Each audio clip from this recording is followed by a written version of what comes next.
मराठी माणसांची number 1 choice Marathi matrimony. Vasai Virar पालिकेचे माजी आयुक्त अनिल कुमार पवार दादा भुसेंचे नातेवाईक असल्याचा सामनात उल्लेख। आयएएस होण्याआधीच भुसेंच्या सांगण्यावरून एकनाथ शिंदेंकडून अनिल कुमार यांना आयुक्तपदी बढती, सामनात नारो।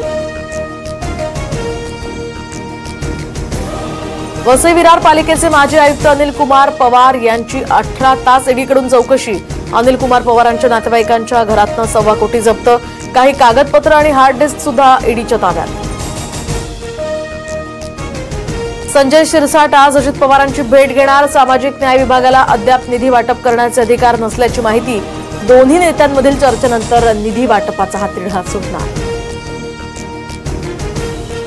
सोमनाथ सूर्यवंशी मृत्यू प्रकरणी आज सुप्रीम कोर्टात सुनावणी। दोषी पोलिसांवर आता गुन्हे दाखल करण्याच्या प्रकरणात सुनावणी होणार।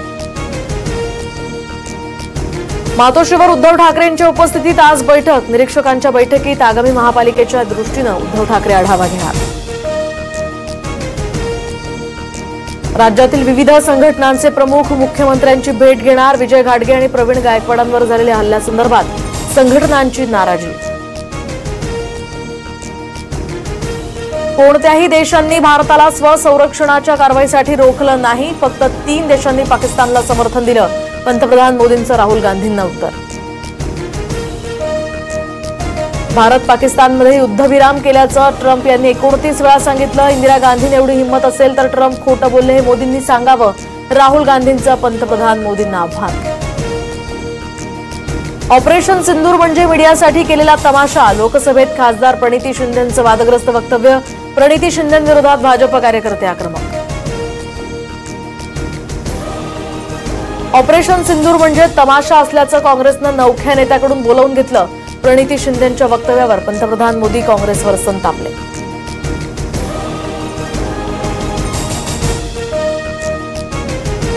तर मल्लिकार्जुन खरगेंचं मानसिक संतुलन बिघडलं। जेपी नड्डा यांचं सभागृहात वक्तव्य, तर विरोधकांच्या गोंधळानंतर शब्द मागे घेतो म्हणत दिलगिरी व्यक्त।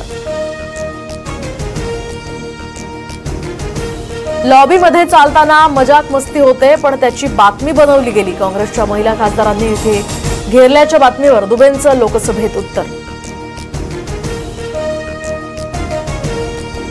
महिला आरोपीच्या पर्समधून गांजा आढळला। केवलकरांना अडकवण्यासाठी ईशा सिंग या महिलेला प्लॅन केलं गेलं। केवलकरांच्या वकिलांचा युक्तिवाद।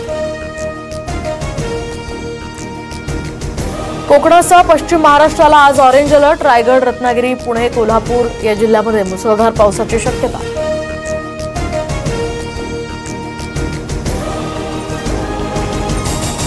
खडकवासला धरणातनं विसर्ग वाढवण्याची शक्यता। सध्या खडकवासला धरणातनं मोठा नदी पात्रात 17,974 क्युसेकनं पाण्याचा विसर्ग।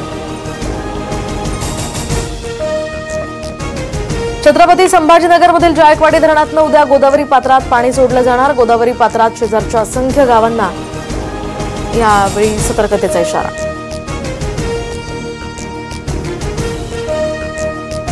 नागपुरात बारमध्ये बसून शासकीय फाईल्स हाताळल्याप्रकरणी कारवाई। तर चामोर्शी या सार्वजनिक बांधकाम विभागाचे उपविभागीय अभियंता देवानंद सोनटक्के निलंबित। कबूतरखाने बंद करण्याच्या आदेशानंतर मनपा प्रशासनाकडून मुंबईत कारवाईला सुरुवात। मात्र आयुक्तांच्या आदेशानंतर सुद्धा कबूतरखान्यातील कबुतरांना खाद्य टाकण्याचे हे प्रकार सुरूच। मुंबईमध्ये महापालिकेतील शाळांमध्ये विद्यार्थ्यांना शिक्षण विभागाकडून प्रथिनेयुक्त एनर्जी बार देण्यात येणार। 3.5 लाख विद्यार्थ्यांना याचा लाभ होणार। मराठी माणसांची नंबर 1 चॉईस मराठी मॅट्रिमोनी।